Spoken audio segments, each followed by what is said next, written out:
निवडणूक special talk time मध्ये तुमचं स्वागत आहे। आज आपण बोलणार आहोत भारतीय जनता पार्टीचे नेते एकनाथ खडसे यांच्यासोबत। तुमच्या प्रश्नांची ते उत्तर देणार आहेत। आमचा नंबर लिहून घ्या 02266899263 या नंबरवर तुम्ही पुढच्या एका तासात फोन करू शकता आणि थेट त्यांना प्रश्न विचारू शकता। आता भाऊ तुमचं स्वागत आहे। नमस्कार। पहिला प्रश्न म्हणजे लोकांचे प्रश्न येईपर्यंत विचारतो, तो म्हणजे तुमची युती तुटून आता आठवडा जवळपास होतील, पण अजूनही त्याचीच चर्चा सुरू आहे। म्हणजे जरी भाजपचे सगळे नेते म्हणत असले की आमचा मुख्य शत्रू काँग्रेस राष्ट्रवादी आहे, शिवसेना जरी म्हणत असली तरी पण अजूनही आरोप प्रत्यारोप हे तुमच्यातच होत आहेत। कारण आत्ता काही मिनिटांपूर्वीच फलटणला उद्धव ठाकरेंची सभा झाली आणि त्यांनी पुन्हा भाजपवरच जोरदार टीका केली आणि त्यांनी म्हटलं की बाळासाहेबांनी जो आशीर्वाद दिला होता त्याचा अपमान भाजपने केलाय। उद्धवजींचं भारतीय जनता पार्टीवर एकतर्फी प्रेम आहे। भारतीय जनता पार्टीने या 2-4-8 दिवसात काही टीका केली असं मला एकही नेत्याचं उदाहरण दिसत नाहीये। उद्धवजी स्वतःहून करतात, त्याचा अर्थ आहे उद्धवजींमध्ये फ्रस्ट्रेशन आलेलं आहे। त्यांचं मुख्यमंत्री पदाचं स्वप्न भंग पावलं असं त्यांना वाटतं आहे। आणि ते भाजपने युती तोडली म्हणून वारंवार जे सांगताय ते चुकीचं काहीतरी समज पसरवण्याचा प्रयत्न करत आहे। कधी डिवोर्स घ्यायचा असला तर एकट्यानं होत नाही, दोघांची आता संमती लागते। तेवढे दोघांच्या चर्चेमध्ये 20 दिवस घालवलेत आम्ही। आणि भारतीय जनता पार्टीने हा सातत्यानं आग्रह धरला की युती राहिली पाहिजे, पण उद्धवजीचा 151चा आकडा सोडायला ते तयार नव्हते। मुख्यमंत्री पद समोर ठेवून चर्चा करायची आणि इकडे भाजपला म्हणायचं 119 जागावर तुम्ही लढा, सहकारी पक्षांची लढा। आज फलटणला होतं भाजपला आणखी 34 जागा पाहिजे, निम्मे पाहिजेच होत्या ना, काय त्याच्यात बिघडलंय? ताकाला जायचं, लोटा मागे लढवायचा, पण आम्ही मागणी केली नाही। आम्ही मागणी जी केली ते सहयोगी पक्षांसाठी केली। एक प्रमुख आपल्याला सगळ्या महाराष्ट्राला मी सांगू इच्छितो, आमचं पहिलं ध्येय हे मुख्यमंत्री व्हावं हे नव्हतंच नाही आणि आजही नाही। त्यांचं होतं का? आमचं पहिलं ध्येय हे आहे की महाराष्ट्र या घोटाळेबाज मंत्र्यांच्या या सरकारमधनं मुक्त केला पाहिजे आणि दुसरं की या महाराष्ट्राच्या विकासाच्या दृष्टीनं नवीन सरकार या ठिकाणी असं आलं पाहिजे ज्याला दृष्टी विकासाची असेल, हे आमचं होतं। आम्हाला मुख्यमंत्री पदाचा रस आहेच, नाही कोण म्हणतंय। राजकीय जीवनामध्ये काम करत असताना शेवटी मुख्यमंत्री व्हायचं नाही तर काय चपराशी व्हायचं काय या ठिकाणी, परंतु त्याला दुय्यम स्थान होतं। पहिलं स्थान आहे या महाराष्ट्रामधलं जे नालायक सरकार आहे, जे लोड शेडिंग ज्यांनी वाढवलं, ज्यांनी शेतकऱ्यांच्या आत्महत्या थांबवू शकला नाही, दलित आदिवासींवर सातत्यानं अन्याय झाला, कर्ज बाजारी करून ठेवलं महाराष्ट्र। आज या ठिकाणी घोटाळ्यांची एक मालिका तयार झाली। हे सरकार पहिल्यांदा खाली खेचणं ही आमची पहिली प्रायोरिटी होती। तुम्ही खूप चिडून बोलता, तुम्ही म्हणालात की उद्धव ठाकरेंचं फ्रस्ट्रेशन आहे आणि तुम्ही आणखीनही बऱ्याच गोष्टी बोललात शिवसेनेबद्दल। हा एवढा राग का बरं आहे? म्हणजे गेले काही दिवस झाले मी पाहतोय, म्हणजे चर्चा म्हणजे युती तुटली हे घोषित होण्याच्या काही दिवस आधीपासून तुम्ही खूप चिडून सगळीकडे बोलताय। तर चिडून बोलत तुम्ही एवढे अँग्री का झाले? मी अँग्रीच आहे। महाराष्ट्राच्या विधानसभेमध्ये 25 वर्ष 30 वर्षातले जर माझे भाषण तुम्ही पाहिले, तुम्ही माझे भाषण जर पाहिले तर अँग्रीज आहे। तुम्ही मिळमिळतपणा नाही माझ्या, पण तुम्ही शिवसेनेबद्दल जे सत्य आहे ते मांडलं पाहिजे। पण तुम्ही शिवसेनेबद्दल पण चिडून मला शिवसेनेने, मी काँग्रेसबद्दल चिडून सातत्यानं बोललेलं आहे। शिवसेनेबद्दल मी वाईट साईड कधीही बोललेलो नाही। मी सांगितलं एकतर्फी प्रेम आहे।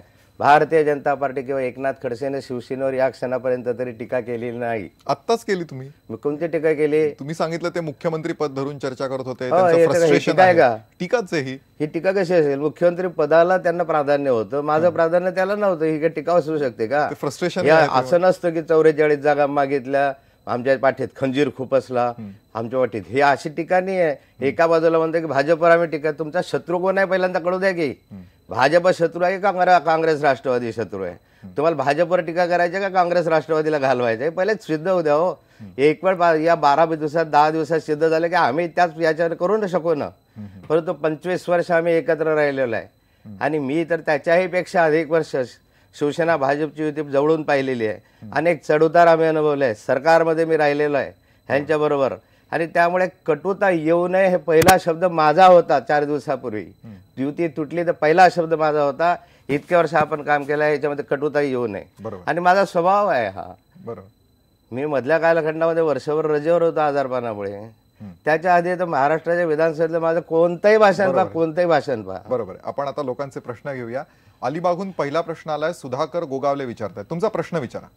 नमस्कार साहेब, मला खडसे साहेबांना आणि सगळ्या राजकीय पक्षाच्या नेत्यांना एक प्रश्न विचारायचा आहे। तुम्ही जे लोक तुम्हाला निवडून देतात कामं करण्यासाठी, मग निवडणूक आल्यानंतर पुन्हा तुम्हाला ऍड का द्यावी लागते केलेल्या कामांची? लोकांना तर सहज आपली तुम्ही केलेली कामं दिसतात आणि लोक पुन्हा निवडून देतात.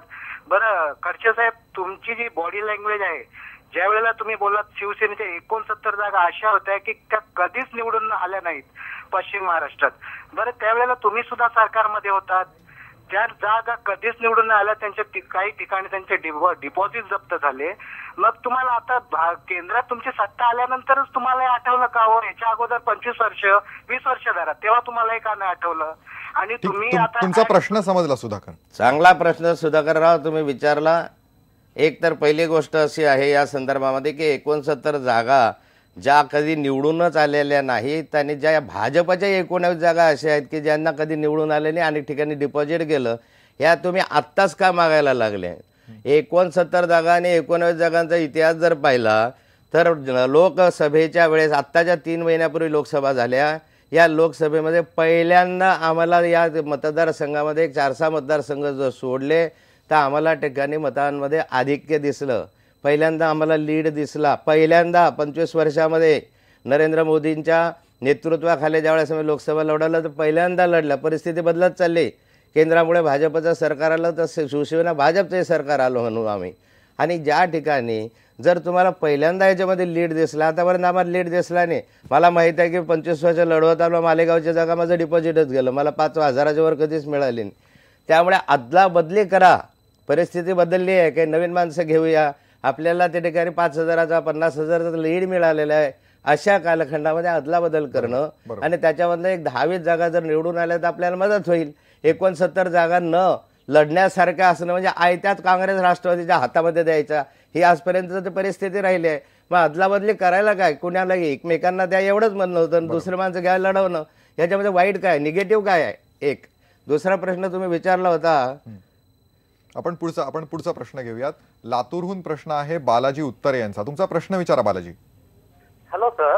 हा नमस्कार, तुमचा प्रश्न विचारा. हा, महावितरण मध्ये दारिद्र्य रेषेखालील लोकांसाठी 15 रुपयामध्ये कनेक्शन देण्याचं महावितरणने दिलं होतं 2008-2009 साली सर. यामध्ये 2006ला महावितरणने एक नियम घातला होता की मीटर हे पूर्ण ॲक्रिलिक बॉडी मध्येच फिटिंग करायचे आहे. ओके. इथल्या सीईनी आणि हेड ऑफिसनी असं केलं की मीटरसाठी लागणारे बोर्ड त्याच्यासाठी 45 रुपये कॉस्ट. तुमचा प्रश्न थोडक्यात विचारा बालाजी. हा थोडक्यातच आहे. महावितरण मध्ये लातूर जिल्ह्यामध्ये जवळपास 50 ते 55 कोटी रुपयांचा यांनी घोटाळा करून ठेवला. ठीक आहे, तुमचा प्रश्न सांगा. त्यांचं म्हणणं आहे महावितरण मध्ये घोटाळा होतो असा यांचा आरोप आहे. महावितरण मध्ये जवळपास 60,000 कोटी रुपयाचा टर्नओव्हर झाला आणि त्यामध्ये 10-11 हजार कोटी रुपयाचा घोटाळा झाला. त्याचे सारे कागदपत्र पुराव्यानिशी माननीय अजितदादा पवारांकडे आम्ही दिले.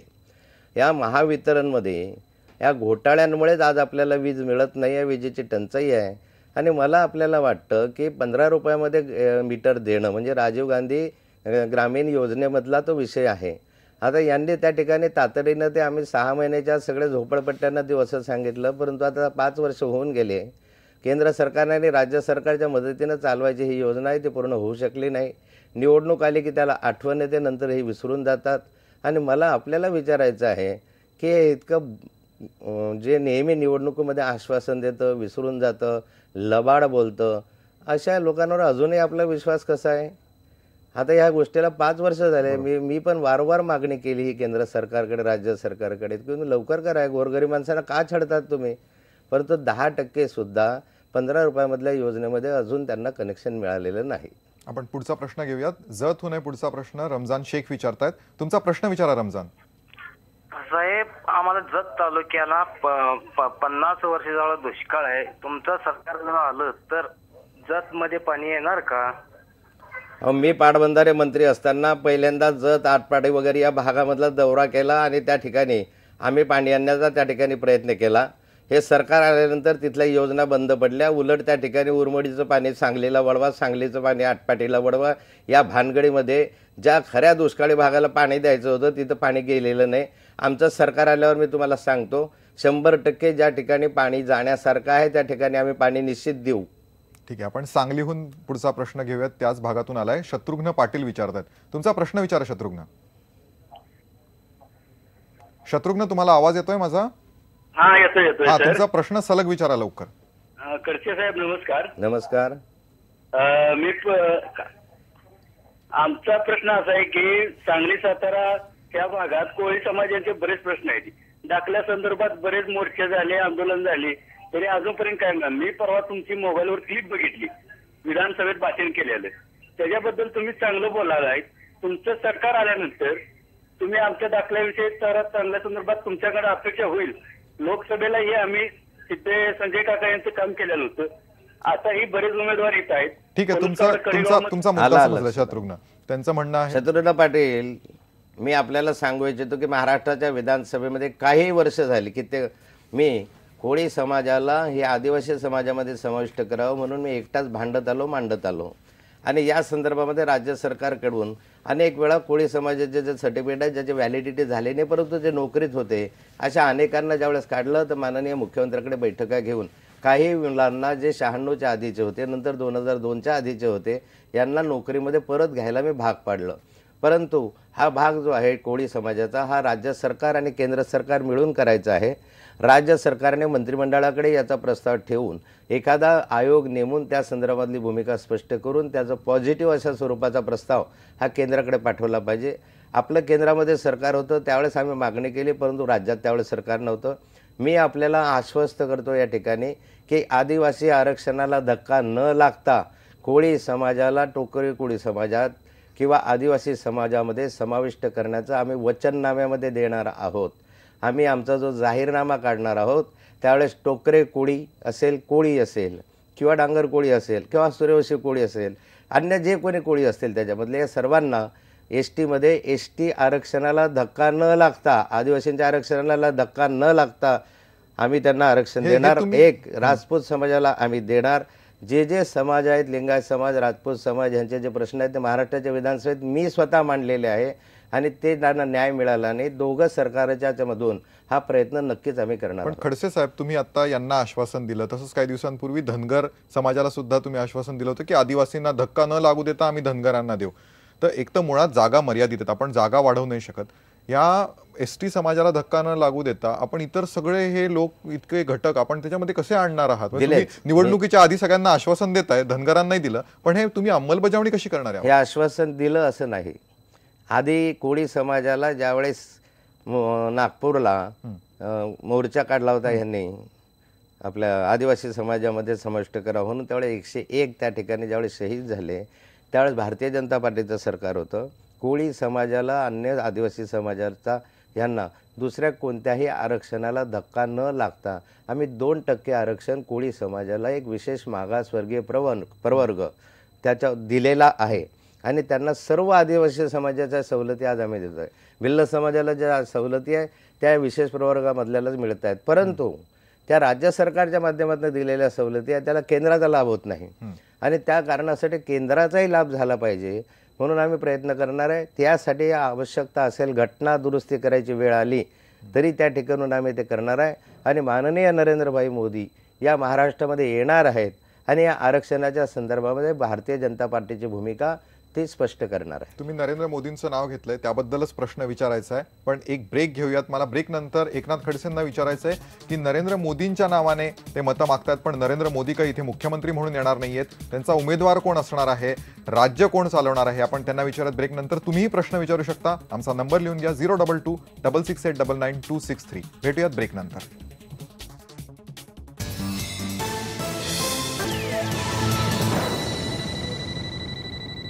निवडणूक स्पेशल टॉक टाइम मध्ये आपण गप्पा मारतोय भारतीय जनता पार्टीचे नेते एकनाथ खडसेंसोबत ज्यांना नाथाभाऊ म्हणून ओळखलं जातं. त्यांच्यासाठी पुढचा प्रश्न आहे नांदेडहून जगजीवन देशमुख विचारतायत. तुमचा प्रश्न विचारा. हॅलो, नमस्कार सर. नमस्कार. प्रश्न विचारा. प्रश्न असाच आहे की मोदी सरांवर तर सर्वांचं प्रेम आहे आपल्या देशातल्या लोकांचं आणि सर्वांना ते आवडतातच आणि ते त्यांना कधीच विसरू शकत नाहीये. परंतु असं विचारायचं की आता ते पीएम झालेले आहेत, सर्व देश चालवतात, तर आता त्यांनी आता या राज्यसभेच्या म्हणजे राज्य चालवण्यासाठी आता त्यांचं लक्ष कमी होणार नाही का? आता विधानसभा माझा प्रश्न होता. माझा प्रश्न त्यांनीच विचारला. मी जो एक breakच्या आधी चांगला सांगितला. प्रश्न तू विचारला, पण एक लक्षात घ्या, दिल्लीमध्ये एकट्याचं सरकार असल्यामुळे पूर्ण कायदा मंजूर होत नसतो. शेवटी कायदा मंजूर करायचा असेल तर राज्य सरकारला त्या ठिकाणी काही कायदे असे आहेत की राज्य 18-20 राज्य सरकारांची संमती लागते, कधी कधी निम्म्यापेक्षा अधिक राज्य सरकारची संमती लागते किंवा 1 संमती लावते. वेगवेगळ्या कायद्यासाठी वेगवेगळं आहे. आता हे राज्य आमच्या हातामध्ये नसलं आणि अख्खं दिल्लीमध्ये 5 वर्ष सरकार असलं तरी उपयोग नाही आहे. ज्या ठिकाणी आम्ही आज राज्यसभेमध्ये आमचं बहुमत नाही आहे आणि जोपर्यंत अनेक ठिकाणी या सर्व राज्यांमध्ये कुठे ना कुठे आम्ही बहुमतात येऊ त्यावेळेस राज्यसभेवरच्या जागा आमच्या वाढतील आणि त्या ठिकाणी कायदा दिल्लीमधला मंजूर करणं अधिक आम्हाला सोयीस्कर येईल मोदीजींचे हात बळकट करण्यासाठी, चांगले कायदे आणण्यासाठी. तिसरं असं असतं की राज्य सरकारकडेच आम्हाला पैसा द्यावा लागतो. केंद्राचा बहुतांश विकासाचा पैसा राज्य सरकारकडे येतो.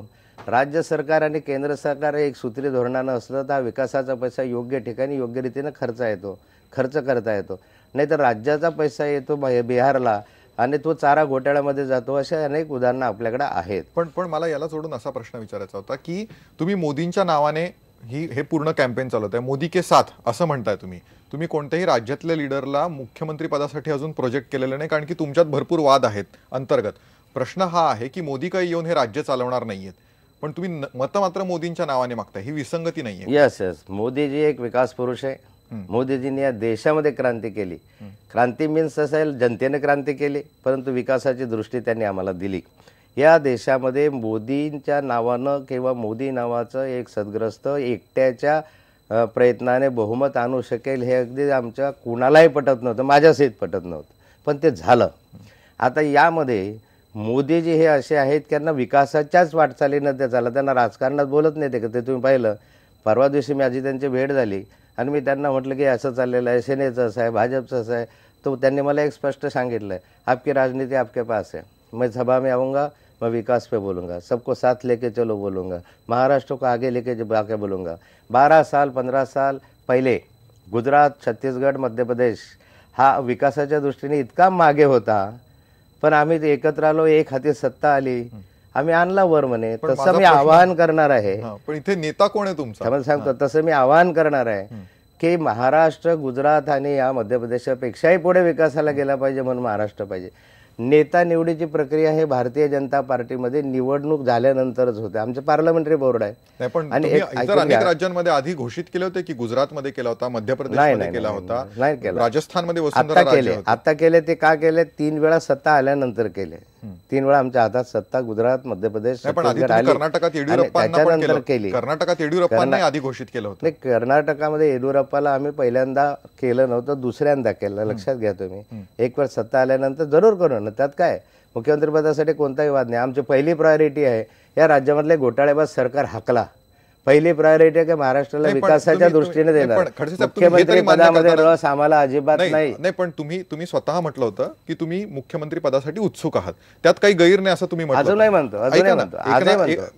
विनोद तावडे इथेच याच खुर्चीवर बसले होते, त्यांनी पण हेच म्हटलं होतं. देवेंद्र फडणवीसांनी पण म्हटलं त्यात काही गैर नाहीये. म्हणजे एवढे मुख्यमंत्री पदाचे इच्छुक असल्यानंतर वाद तर होणार. भारतीय जनता पार्टीचा प्रत्येक कार्यकर्ता हे म्हणू शकतो की मला मुख्यमंत्री व्हायची इच्छा आहे, त्यात काही गैर नाही. त्यात काही गैर नाही. जो कार्यकर्ता, मी 30 वर्ष झाले आमदारकीचं काम आपल्या विधानसभेमध्ये काम करतोय, का नको मला इच्छा, परंतु ती प्रायोरिटी नाही आहे. मुख्यमंत्री मीच तरच त्यासाठी राहील, एवढ्या जागांपेक्षा कमी येणार नाही, हे माझं ध्येय नाही. माझं ध्येय राहिलं यस मुख्यमंत्री बनेंगे, क्यों नाही बनेंगे, पार्टीने जर मला आज्ञा केली मी बनणार. परंतु त्याच्यापेक्षा सर्वोच्च प्रायोरिटी मला आहे ह्या घोटाळ्यांचं हे नालायक सरकार पहिले गाडा. या ठिकाणी विकासाची दृष्टी आणणारं सरकार ही पहिली प्रायोरिटी आहे. मुख्यमंत्री त्याच्या नंतरची प्रायोरिटी आहे. आणि माझं पार्लमेंटरी बोर्ड सांगेल ना देवेंद्रला करायचं का मला सांगायचं, सांगितलं मी काय नको आहे. आणि मला तर नेहमीच वाटतं का नको आहे, ज्याने 30-30 वर्ष राजकीय जीवनामध्ये काढलेत त्याला काय इच्छा असून काय गैर आहे त्याच्यात, का लपवायचं ते. इथं फक्त प्रश्न असा आहे की प्रायोरिटी पहिला आणि दुसरी कोणती आहे. तुम्हाला मुख्यमंत्री व्हायचं आहे तर त्या स्वार्थी धोरणावरती तुम्हाला फिरायचं काय, त्यासाठी मारामाऱ्या करायच्या आहे का, त्यासाठी मला नाही मी तुम्हाला एवढ्या जागा देणार नाही, तुला तेवढ्या जागा देणार नाही, यासाठी भांडायचं का. ही पहिली प्रायोरिटी. ते सरकार पहिल्यांदा नालायक सरकार काढा, ही पहिली प्रायोरिटी. मुख्यमंत्री आहोतच ना, शर्यतीचंच आहे, नाही असं नाही आहे, पण पार्लमेंटरी बोर्ड जो निर्णय देईल त्या निर्णयाच्या अधीन राहून साराचं सारा. बरोबर. चला, म्हणजे एवढी तरी चांगली गोष्ट आहे की तुम्ही मान्य करताय Welcome. शर्यत आहे. आपण ब्रेक घेऊयात. तुमचे प्रश्न असेच येऊ द्या. एकनाथ खडसे सडेतोडपणे त्याची उत्तरं देतात. 02266899263 आमचा नंबर आहे. ब्रेक नंतर पुन्हा एकदा भेटूया.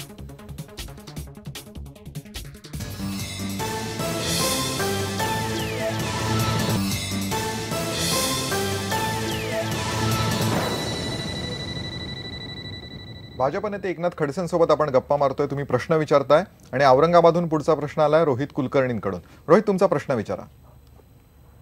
तर माझा प्रश्न असा होता, हा, आता आपल्या केंद्रात सरकार आहे आणि राज्यात सुद्धा यायची आमची इच्छा आहे.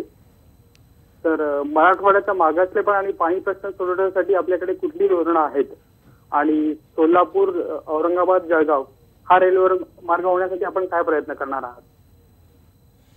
एक आहे की केंद्र सरकारमध्ये नरेंद्रभाई मोदी सरकारमध्ये आल्यानंतर औरंगाबाद ते चाळीसगाव या रेल्वेच्या याला सर्वेक्षण करायचे आदेश नुकतेच सरकारने दिलेले आहे, केंद्र सरकारने, आणि त्यानुसार कार्यवाही सुरू होईल. आमची ती मागणी होती. दुसरं आमचं जळगाव जालना अशी एक मागणी आहे, त्याला अजून मान्यता मिळाली नाही.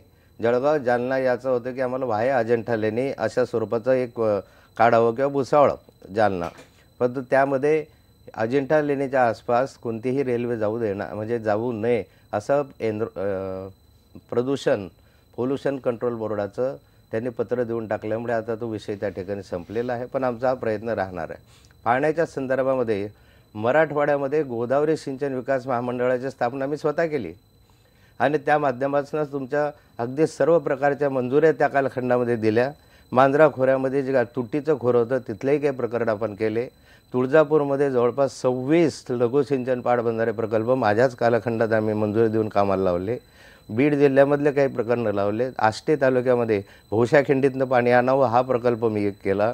त्याबरोबरीला मराठवाड्यातलं हक्काचं पाणी जे आहे कृष्णा खोरेचं 26 TMC पाणी ते मिळालं पाहिजे याचा आग्रह विधानसभेमध्ये सातत्यानं मी धरला. वैजापूरचा जो कॅनल आहे एक्सप्रेस कॅनल, तो कॅनलमध्ये पाणी मी सोडायला लावलं, मी पूर्ण केला, मी भूमी पाणीपूजन त्याचं केलं. अनेक मला प्रकरणं दाखवता येईल. फुलंब्री तालुक्यातले काही आहेत, छोटे तलाव होते, अशा अनेक मला सांगता येतील. पण मराठवाड्यावर विशेष माझं प्रेम आहे, कारण मराठवाड्यामध्ये मी शाळेमध्ये 5 वर्ष शिकलेलो आहे. ठीक आहे. आपण मुंबईच्या जवळून पुढचा प्रश्न येतोय, कर्जतहून येतोय. घनश्याम परांजपे विचारताय. तुमचा प्रश्न विचारा. हॅलो. हा घनश्याम, तुमचा प्रश्न विचारा. हा, माझा प्रश्न असा आहे की सगळे आता टीव्हीवर बघतोय आम्ही की सगळे नेते मंडळी, आमदार, खासदार वळतात की जनतेची सेवा करायची म्हणून सांगतात. मग यांना बाबा आमटे, डॉक्टर बंग यांच्यासारखी सेवा सुद्धा करता येईल. मग त्याच्यासाठी आमदारकी खासदारकीच कशाला पाहिजे? बिलकुल घनश्यामजी, आपला प्रश्न योग्य आहे. पण साऱ्यांनीच जर बाबा आमटेसारखं करायचं असेल तर या लोकशाहीला जिवंत कशाला ठेवायचं? ही लोकशाही पद्धत तुम्हाला डॉक्टर बाबासाहेब आंबेडकरांनी घटनेने निर्माण केलेली आहे आणि ते चालवायचेच. लोकांच्या हातामध्ये सत्ता असेल, लोकशाहीमध्ये लोकांच्या हातात सत्ता असली पाहिजे, त्यांनी निर्णय घेतले पाहिजे, ही त्यांची धारणा होती. आणि सरकार चालवणं आणि समाजसेवा याच्यामध्ये फार मोठं अंतर आहे. आणि त्यामुळे असं जर करायचं ठरलं तर सारेच जर समाजसेवेमध्ये लागले तर नियंत्रण, पैसा उभा करणं, त्याचं प्लॅनिंग, त्याची सिस्टीम हे कोण करणार आहे? म्हणून जे डॉक्टर बाबासाहेब आंबेडकरांनी जी घटना दिली त्या घटनेनुसारच हे चाललं पाहिजे. माणूस कसा असेल, तो कसं काम करेल, ते निवडण्याचा अधिकार तुम्हाला दिलेला आहे. त्यामुळे दर 5 वर्षांना आपण आपलं हित कशामध्ये ते पाहून आपला लोकप्रतिनिधी निवडूनच आहे. हा प्रश्न इंटरेस्टिंग होता. तसाच एक मलाही इंटरेस्टिंग प्रश्न विचारायचा आहे, पण ब्रेक नंतर त्यांना विचारायचं आहे की व्हॉट्सॲपवरती जे सगळे मेसेजेस येत आहेत, दिवस रात्र वेगवेगळे मेसेजेस येत असतात आणि काही भाजपच्या विरुद्ध पण असतात, त्या सगळ्यांना भाजप उत्तर कसं देणार आहे? आधी सोशल मीडियामध्ये जोरदार भाजप पुढे होती, यावेळेस त्यांचे काय प्लॅन्स आहेत आपण त्यांना विचारत. या ब्रेक नंतर तुम्ही पण प्रश्न विचारू शकता. आमचा नंबर लिहून घ्या, 02266899263.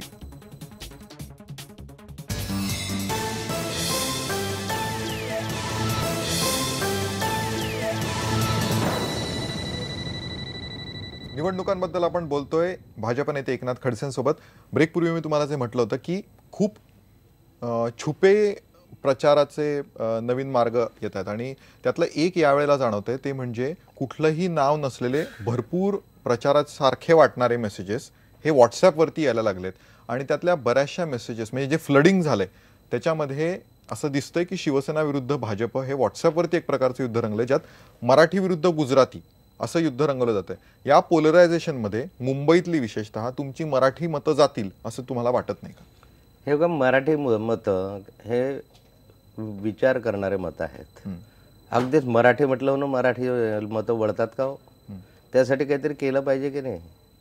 मराठीचा मुद्दा हा किती वेळ चालवला, कशासाठी चालवला हे लोकांना माहिती नाही का? मराठी म्हटलं तर त्या मराठी माणसाला न्याय मिळाला पाहिजे, यासाठी सर्वत्र मराठीचा वापर करा हे म्हणणं ठीक असतं, पण तुमचा वापर असतो का? कधी कधी असं होतं, नाथाभाऊच म्हणतो की मराठीचा वापर करा, आणि माझाच मुलगा कॉन्व्हेंटमध्ये जातोय ना माझा मुलगा सध्या. मग या ठिकाणी असं नाही आहे. मुळामध्ये असं आहे की मराठीच्या संदर्भामध्ये जे काही आता प्रचार चालतो, कोण करतो, काय करतो, हे व्हॉट्सअपवर पाहिले की लगेच लक्षात आलं. तुम्ही उत्तर नाही देऊ शकत आहात भाजप? नाही, मला माझं हे बघा, आम्हाला एक स्पष्ट सूचना अमितभाई शहांनी आणि नरेंद्र मोदींनी सांगितलं. एक, आत्ता आमचं वॉर रूमही आहे, आमचे कार्यकर्ते पण आहे, उत्तर देऊ इच्छितात, काही देताही. पण आमच्याकडे एक आहे की या फालतूक भानगडीत पडल्यापेक्षा तुम्ही विकासाचे मेसेज पाठवा, तो विकासाला सर्वोच्च प्राधान्य द्या. आज महाराष्ट्राच्या जनतेला मराठी अमराठी या वादात काही घेणं देणं नाही आहे. या महाराष्ट्राला जनतेमध्ये नाथाभाऊ चांगला का वाईट का बदमाश याच्यात काही घेणं देणं नाही आहे. या महाराष्ट्रातील जनता विकासाची भुकेली आहे, जो 15 वर्षामध्ये थांबलेला आहे. त्यांना असं वाटतं राजकारणामधले हे सगळे नेते सारखे आहे, ह्याच्यामध्ये कोणी चांगलं नाही, भावना बळावत चालली आणि ही लोकशाहीच्या दृष्टीनं चांगली नाही आहे. आणि अशा वातावरणामध्ये जो विकासाचे मुद्दे घेऊन माझा महाराष्ट्र, मी मराठी हे बरोबर आहे, पण त्याच्यावरून माझा महाराष्ट्र पुढे गेला पाहिजे विकासासाठी मांडा की तुम्ही कसे, ना कसा, तो तिरपा, ना वळरा, तो तसा, याच्यामध्ये रस नाही हो. तुम्ही एकमेकांवर टीका करायला फार वाईट बोलतात पुढाऱ्याविषयी लोक खाली. माझ्यासारखा माणूस सर्वसामान्य माणसांमध्ये वावरणारा माणूस आहे. लोक मला तोंडावर मी मोकळा आहे, माझ्याशी बोलणाऱ्यांची संख्या खूप अधिक आहे, ते सरळ माझ्यावर बोलतात, मला सुनावून मोकळे होतात. मी ऐकून घेता. ऐकावंच लागणार आहे. तुमची चूक असेल तर ऐकावंच लागणार आहे. लोकांना हे म्हणणं तुमच्या काय भानगडी झाल्या कुत्र्या मांजऱ्यासारख्या असं लोक येऊन सांगतात. मला लोक येऊन सांगतात काय कुत्र्या मांजऱ्यासारखे भांडारे म्हणे. चला गावामध्ये वीज नाही त्याच्याविषयी करा, कर्ज काढलं त्याच्याविषयी, शेतकरी मरायला लागला त्याच्याविषयी शब्द बोलायला तयार नाही. तुम्ही माहिती आहे का तुला शेती माहिती आहे का रे असे विचारतात मला. तुम्ही काय उत्तर देतात त्यांना? नाही, मी तर शेतकरी जमीन नांगरणार आहे, वखरणार आहे, ट्रॅक्टर करणार आहे. मला माहित आहे की म्हैसच दूध देते, मला माहित आहे की गायच दूध देते, बैल देत नाही.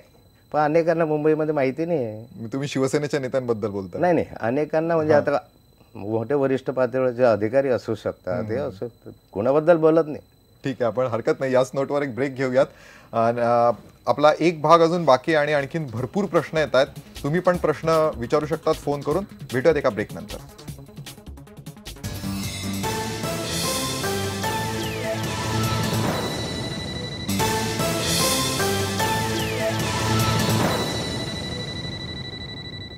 उद्धव ठाकरेंची सभा सुरू आहे आणि आपल्यासोबत एकनाथ खडसे आहेत.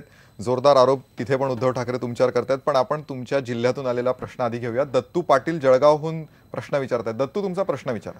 बाबा नमस्कार. हा नमस्कार, तुमचा प्रश्न विचारा. बाबा नमस्कार, दत्तू बोलतोय. हा बोला, काय म्हणतात दत्तू पाटील? हा बाबा, तुम्ही यशवंत व्हा, कीर्तिवंत व्हा. बाबासाहेब, आम्ही तुमचे व्हॉट्सअपला किंवा युट्यूबला तुमचे व्हिडिओ पाहतो, तर विरोधी पक्ष नेता असावं तर एकनाथ खडसे प्रश्न विचार बाबा. प्रश्न काय तुमचा? बाबा, तुम्ही एक खानदेशातले एक चांगल्या लोकांचे कामं करत आलेले आहात, तर महाराष्ट्रात म्हणजे खानदेशाचं मुख्यमंत्री तुम्ही व्हावा अशी सर्वांची इच्छा आहे. ठीक आहे, त्यांनी इच्छा व्यक्त केली. धन्यवाद. पण त्याच्याशी जोडून मला प्रश्न विचारायचा आहे. तो म्हणजे त्यांनी म्हटलं तुम्ही खूप चांगलं विरोधी पक्षनेते म्हणून काम केलं, पण तुम्ही स्वतः विरोधी पक्षनेते म्हणून तुम्ही केलेल्या कामावर समाधानी आहात का? कारण वारंवार आरोप होतो तो मुख्यमंत्र्यांवरती की ते काम चांगलं नाही करू शकले. तुमच्या पार्टीकडून पण आरोप झाला, शिवसेनेकडून पण झाला. पण मग विरोधी पक्षनेते म्हणून त्यांच्यावर वचक ठेवण्यात तुम्ही कमी नाही का पडलात? काय असतं, आम्ही आमचं काम केलं, जबरदस्त त्यांच्यावर प्रहारही केले, पण तो जिथं निगरपट्टपणा आहे, जिथं गेंड्याची कातडी घेऊनच एका समोरचा माणूस बसलेला आहे, त्याला बाण मारा का ब्रह्मास्त्र मारा, त्याचा काही उपयोगच होत नाही. या मुख्यमंत्र्यांना काही उपयोग होत नाही. आणि मी आत्ता बोलतोय असं नाही आहे. तुम्ही जर विधानसभेतलं प्रोसिडिंग पाहिलं किंवा विधानसभेतल्या सन्माननीय आमदारांना विचारलं, हेच शब्द मुख्यमंत्र्यांना मी त्यांच्या तोंडावर बोलत आलेलो आजपर्यंत की गेंड्याच्या कातडीचे आहे, तुम्ही नालायक. नालायक हा शब्द वापरला आहे मी एक वेळ, तर पण काही नाही, त्यांच्यावर काही परिणामच होत नाही. तेव्हा बिलकुल काही परिणाम नाही. आपले आपले ऐकायचे, कधी कधी हसायचे पण. आपली वेळ अगदीच संपली आहे, पण एक प्रश्न फक्त विचारायचा आहे, कारण की उद्धव ठाकरे आत्ता कराडमध्ये जोरदार आरोप करतायत. पुन्हा एकदा त्यांचा रोख भाजपकडे आहे आणि त्यांनी आरोप केलाय की भाजपने आम्हाला एकाकी पाडलं, शिवसेनेला एकटं पाडलं, असा ते आरोप करतायत. मी पहिल्यांदा सुरुवातीलाच एक प्रश्न विचारला होता की शिवसेनेने ठरवावं की यांचा क्रमांक 1चा शत्रू भाजप आहे का काँग्रेस आहे. जर भाजप असेल आणि तर काँग्रेस राष्ट्रवादीवर टीका करत नसतील याचा अर्थ जनतेने समजून घ्यावं की काय चाललेलं आहे. ठीक आहे, आपण थांबूयात इथेच. तुम्ही आज सगळ्या प्रश्नांची उत्तरं दिली त्याबद्दल धन्यवाद. उद्या आपण पुन्हा एकदा भेटूयात नवीन पाहुण्यासह. तोपर्यंत पहा फक्त IBN लोकमत.